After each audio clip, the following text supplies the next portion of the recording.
నమస్తే మేడం, అహింస meditation channel తరపున మీకు ధన్యవాదాలు. ముందుగా మీ పేరు, మీరు ఏ ఊరు నుంచి వచ్చారు, మీ ధ్యానానుభవాలు మా ప్రేక్షకులకు చెప్పండి మేడం. మాది తూర్పుగోదావరి జిల్లా, ఆంధ్రప్రదేశ్. మీ ఊరి పేరు చెప్పండి. శివటం, తణుకు దగ్గర శివటం అండి. నేను 2018లో ధ్యానంలోకి వచ్చాను. మేము షిరిడి గ్రామం వెళ్ళినప్పుడు షిరిడిలో ధ్యానాలు కలిసారు. వాళ్ళ ద్వారాగా మేము ఈ ధ్యానంలోకి వచ్చాము. వచ్చి వాళ్ళని మా ఇంటికి భోజనానికి పిలిచాం. భోజనానికి పిలిచినప్పుడు చుట్టాలు వస్తున్నారు కదా అని తెలియకోకుండా మాకు నాన్ వెజ్ వండుతుంటే వాళ్ళ ధ్యానాలను తెలుసుకుని నాన్ వెజ్ తినకూడదని, నాన్ వెజ్ తింటే ఓ జీవహింస చేసినట్టు అవుతుందని మాకు బోధించారు. ఆ రోజు ఆ నాన్ వెజ్ పడేసి ఆ రోజు నుంచి మేము ధ్యానంలోకి వచ్చి నాన్ వెజ్ తింటూ మానేసి జీవహింస మహాపాపం అని తెలుసుకున్నాం సార్. తెలుసుకున్న ఆ రోజు నుంచి ఈ రోజు వరకు జీవహింస మేము చెయ్యం. ఎదటి వాళ్ళని మాకు తెలిసినంత మట్టుకి ఎవరైనా జీవహింస చేయకుండా చూడటం, ఏ జీవహింస కాడికి వెళ్ళకపోవడం అది తప్పని ఎంచి చెప్తున్నాం సార్. మీరు ఎన్ని గంటలు ధ్యానం చేస్తారు మేడం? పొద్దున్న మాటలు 3 గంటలు సార్, 2 గంటల కుదురుతుంది. సాయంకాలం 1 గంట ప్రతి డైలీ చేస్తున్నాం సార్. ఎట్లా ఉంది మీకు ధ్యానం చేస్తుంటే? చాలా ఆనందం కింద ఉంది సార్. అన్నీ బాగున్నాయి. మీరు సామూహిక ధ్యానాలు, పౌర్ణమి ధ్యానాలు, అమావాస్య ధ్యానాలకు వెళ్తూ ఉంటారా? వెళ్తాం సార్. ఎట్లా ఉంటుంది? ర్యాలీకి కూడా వెళ్తాం సార్. ర్యాలీకి అస్సలు నడవలేని పరిస్థితి ఉన్నది సార్. అయితే ఈ ర్యాలీకి ఎప్పుడైతే వెళ్తున్నానో 1 కిలోమీటర్ కూడా నడవలేని దాన్ని దగ్గర సుమారు 7 కిలోమీటర్ల దూరం కూడా నడిచి ర్యాలీలు చేస్తూ ఉన్నాయి సార్. అది చేసినప్పుడు ఇంటికి వచ్చాక కూడా మా పిల్లలేంటి వాళ్ళేంటి కూడా, అమ్మ అసలు ఇంట్లో కొంచెం దూరం కూడా నడవలేని, ఇంత ఎలా నడవగలుగుతాం అమ్మ, అంతా జ్ఞానశక్తి ఇస్తుందా సారే ఇస్తున్నారు. నాకు తెలియకోకుండా నేను ఇంత దూరం నడిచాను. చాలా ఎనర్జీ ఉంది ఈ ధ్యానంలోని. నాకు తెలిసినంత మట్టుకి అందరికీ చెప్తున్నాను, నేను చేస్తున్నాను సార్.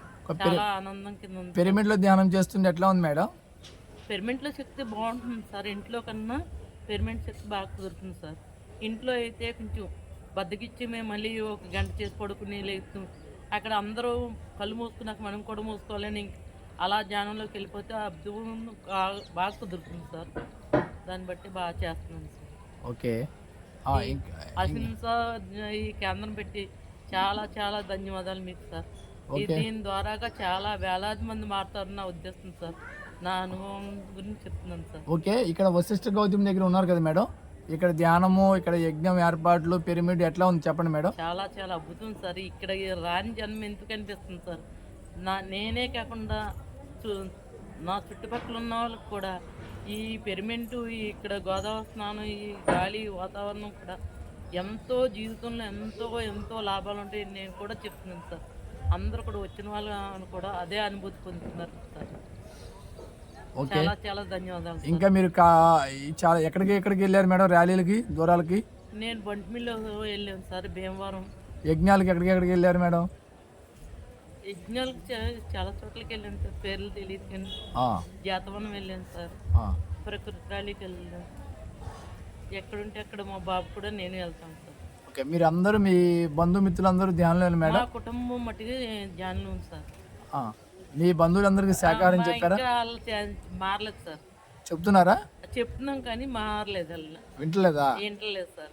మరి మాంసభక్షణ పాపం అని చెప్పలేదా మేడం? మమ్మల్ని కూడా వెళ్ళొద్దు అంటున్నారు. మా కొన్నాళ్ళు మమ్మల్ని కూడా ఈ మార్గంలోకి వచ్చాము, ఏం లాభాలు వచ్చినాయని అడిగారు సార్. మాకు లాభాలు కాదు, మేము చాలా ఆనందం కింద ఉన్నాం అని చెప్పాను సార్. కానీ వాళ్ళు ఇప్పుడిప్పుడే వస్తున్నారు కానీ ఇంకా మన మార్గంలోకి రాలేదు. మామూలుగా ఇంటికి అయితే ఏవైనా కార్యక్రమాలు పోయి పిలిస్తే వాళ్ళు వస్తే జాయిన్లు అవుతారని ఏదైనా కార్యక్రమం పెట్టినట్టు పిలుస్తున్నాం సార్. వచ్చి వెళ్ళిపోతున్నారు కానీ ఇంకా జాయిన్లు కాలేదు వాళ్ళు. మా కుటుంబ సభ్యులంతా జాయిన్ ఉంది సార్.